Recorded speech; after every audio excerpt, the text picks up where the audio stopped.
ओम शांति। अपने जीवन को हीरे तुल्य बनाने के लिए, कर्मों को श्रेष्ठ बनाने के लिए, अथवा इस जीवन में योग का आनंद लूटने के लिए और बाद में भी मुक्ति तथा जीवन मुक्ति की प्राप्ति के लिए हमें उन नियमों का व मर्यादाओं का अवश्य पालन करना चाहिए जिनके लिए स्वयं परमात्मा पिता शिव हमें प्रजापिता ब्रह्मा के तन द्वारा आज्ञा देते हैं। उन नियमों का पालन किए बिना ना तो हम ज्ञान और योग के मार्ग पर आगे बढ़ सकते हैं, ना ही हम सच्ची शांति प्राप्त कर सकते हैं और ना हम आध्यात्मिक शक्ति को प्राप्त कर सकते हैं। तो स्वयं भगवान पिता निराकार परमात्मा हमें अन्न के लिए विशेष मर्यादा बताते, अन्न की सात्विकता और पवित्रता को अब धारण करो। अन्न का मनुष्य के मन पर बहुत ही गहरा प्रभाव पड़ता है। तमोगुणी भोजन खाने से मनुष्य शीघ्र ही उत्तेजित हो जाता है, क्रोध में आ जाता है और उसकी वृत्ति अपवित्र ही बनी रहती है तथा आलस्य, उसमें आलस्य, निंद्रा आदि प्रधान रहते हैं। इसी प्रकार रजोगुणी अन्न खाने से भी मनुष्य का मन बहुत चंचल रहता है और दृष्टि तथा वृत्ति अपवित्र बनी रहती है। मनुष्य थोड़ी सी बात पर उत्तेजित और क्रोधान्वित हो जाता है।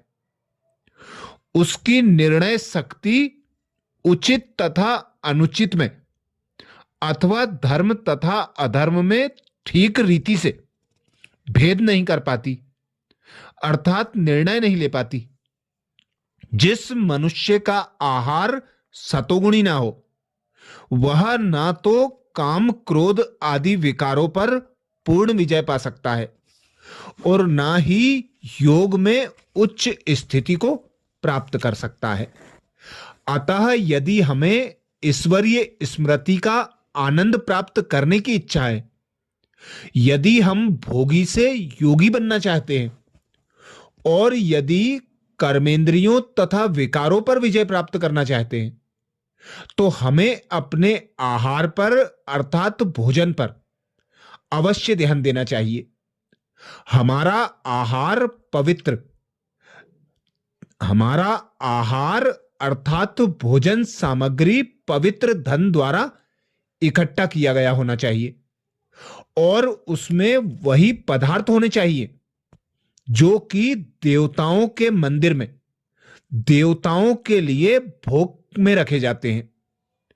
परंतु इस बात पर विशेष ध्यान देना होगा कि हमें किसी कामी व क्रोधी मनुष्य द्वारा पकाया गया अर्थात बनाया गया भोजन सेवन नहीं करना चाहिए, क्योंकि जैसे अन्न का प्रभाव मन पर पड़ता है, वैसे ही मन का प्रभाव भी अन्न पर जरूर पड़ता है। विकारी मनुष्य द्वारा बनाया गया हुआ भोजन दूषित हो जाता है और योगाभ्यासी मनुष्य के खाने योग्य नहीं रहता, क्योंकि वह मन पर बुरा प्रभाव डालता है।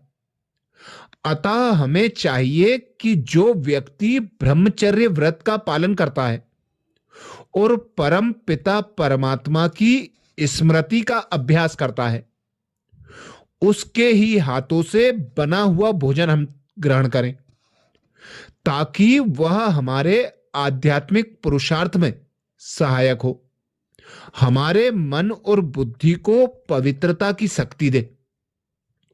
भोजन करते समय हमें परम पिता परमात्मा की स्नेह युक्त स्थिति अर्थात याद में रहना चाहिए, क्योंकि इससे हम भोजन में आसक्त नहीं होते और भोजन भी पवित्र और शक्तिशाली हो जाता है।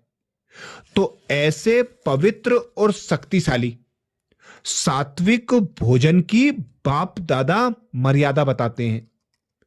बाबा कहते, अब सतोगुणी बनो, अन्न की सात्विकता और पवित्रता को अपने जीवन में ऐड करो।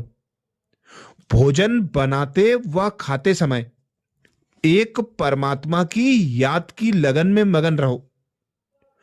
भोजन बनाने वाला और भोजन खाने वाला यदि परमात्मा की याद में रहे, परमात्मा की याद में रहकर भोजन ग्रहण करे, तो उसे उस भोजन से शक्तियां प्राप्त होंगी। उसके मन और बुद्धि की मलिनता समाप्त होगी।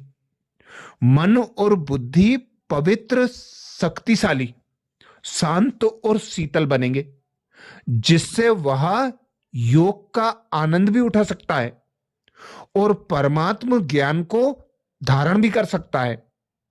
तो इसीलिए बाबा भी कहते हैं, जैसा अन्न वैसा मन और जैसा मन वैसा तन। तो अन्न के आधार से ही मन पवित्र बनता है, शांत और शीतल बनता है, और मन के आधार से ही तन की कर्मेंद्रियां शांत और शीतल बनती हैं। अच्छा, इस विशेष मर्यादा को अपने जीवन में धारण करें। ओम शांति।